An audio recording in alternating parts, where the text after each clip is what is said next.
Good morning. Good morning. I'm Mark, like Father Dirk said. My family has spanned 6 generations here at St. Peter's. It's really the only church I've ever known. I've lived the full experience. I was baptized as a baby, attended Sunday school, and was confirmed here. I was the youngest of 3. The oldest was a teen, and the next was a tween when I surprised my parents and everybody else. After confirmation, I think my parents were done, and we became holiday people. And after a while, not even then. I know that I've always had a good life. There are advantages to having older parents, because let's face it, they have more than young parents just starting out. I had everything I needed and most of what I wanted. And let's face it, there was less to want back then. I was blessed to meet an amazing person when I was older, when she checked into the hotel that I was managing. She worked for the same company as I and was here for a 6-week assignment that ended up being a 1.5 years. After checking in, legend has it, Jackie walked out of the lobby with the other manager and asked, "What's up with that uptight a-hole?" It was love at first sight, I'm sure.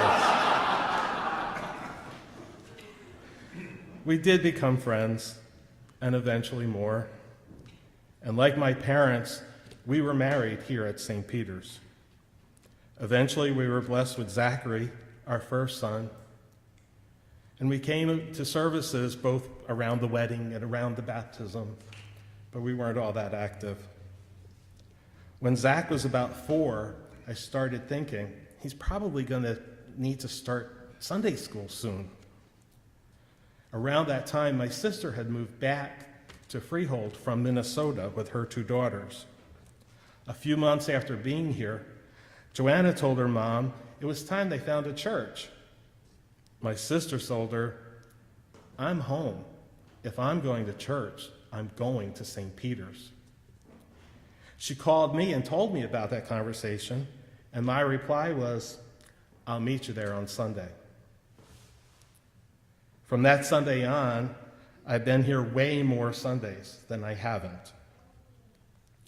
I was shocked to learn that church school had actually started at 3 years old. Then Jackie started joining us too, and she had not come from a church family, so it was all new to her. Then a really amazing thing happened. After trying for so long for another child, suddenly we found out Matthew was on the way. He was baptized here at St. Peter's, and we grew as a family with St. Peter's. Jackie was eventually confirmed here, and later when it was time, both of the boys were too. I've been a church school teacher. Later, I was chair of the Christian education. I am vice director of our Brotherhood of St. Andrews. I have served 2 rotations on vestry and currently serve as your Rector's Warden. I am an intake volunteer with the Emergency Housing and Advocacy Program, and I serve on their steering committee. I'm an alternate representative to the Open Door Board of Trustees. I've been a convention delegate, and by appointment by the bishop, I am a member of the Commission on Ministry with the Disabled. Our sons were both in Scouts, but it really took with Matt. At his request, I became involved too, and I serve as the troop treasurer. He even had his Eagle Scout ceremony right here in January at St. Peter's. He's graduated from Scouts. I haven't. We have a good life. We are by no means wealthy, but we are very thankful to have enough. Our cupboards are only bare when we forget to go shopping. We have always had comfortable homes and nice neighborhoods. Many families from St. Peter's have vacation homes at the beach. Our sons grew up thinking their vacation home was Disney World. It's no wonder that our youngest son chose a college near Orlando. We've always told them that their little brother was Mickey Mouse. I am so involved because it is my way of giving back. I am thankful for what I have, and I hope to show my appreciation through service. It's not always been that easy. Some of you know I have a hereditary and progressive neuromuscular disease. I now walk assisted by bilateral leg braces. I wear at least one hand brace at night to keep my hands from clawing up. I know there will be a day when the braces may no longer help me. The worst part of having this disease is knowing that I passed it on to one of my sons. I work with a national charity that's total mission is research and education. I am a branch leader for them and run a local support group. Navigating the current configuration of these buildings is getting more and more difficult. When the boys were young, Jackie's parents in Michigan were having serious health issues. There were so many emergency trips to Michigan, we had it down so well that we could pack that station wagon and be on the turnpike within 30 minutes. One of them had cancer, and one of them had kidney and heart failure. They passed away 12 days apart. Our St. Peter's family did so much for us during that time. We were always so thankful for them, standing ready for whatever we needed. A month after Zach graduated from high school, he became critically ill. They found a monster tumor inside his chest, and it was determined to be stage 2 Hodgkin's lymphoma. I cannot begin to say how thankful we were for the unending support and prayer from our St. Peter's family, especially when we needed it the most. Zach is a miracle. The doctors had told us all along that there would be a residual ball of fibrous tissue inside his chest that would live forever, but the cancer would be dead. There's nothing left at all, not even a shadow inside of Zach. Shortly after Thanksgiving in 2015, Jackie found some swelling under her arm.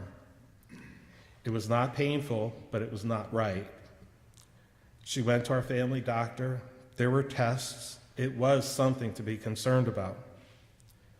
We reached out to Zach's amazing doctor at UPenn, and he worked with our local oncologist. When the biopsy couldn't happen fast enough locally, he arranged it to take place at UPenn.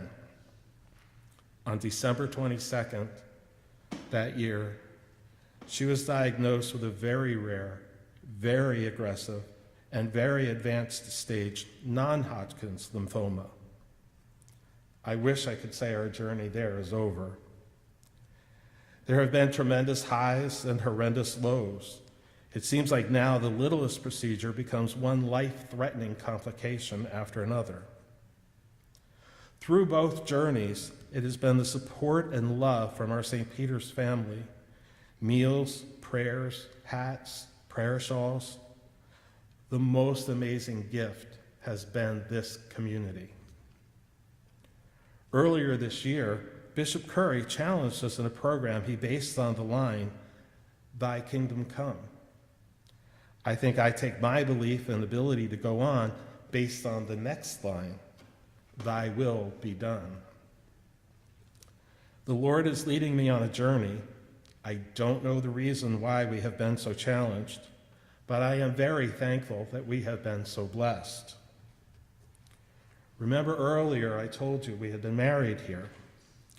When Pastor Henderson offered her homily, she made a remark about how unusual it was to see so many people in that had been gathered who had also been previously married here at St. Peter's themselves.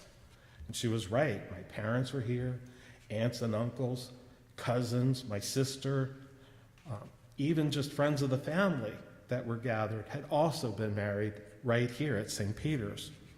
It was pretty much my first exposure to what it really meant for St. Peter's to be a community. In the part of that service where she asked, "Will those gathered here today do all in their power to support these persons in their marriage, she was less than impressed with the lackluster response. She stopped and let them know this, and then reread the question to get a much more resounding "we will." So I leave you with this question. Will all you gathered here today do all in your power to support St. Peter's? We will. We will. Come on. We can do better than that. I'll ask again. Will all you gathered here do all in your power to support St. Peter's? We will. Amen.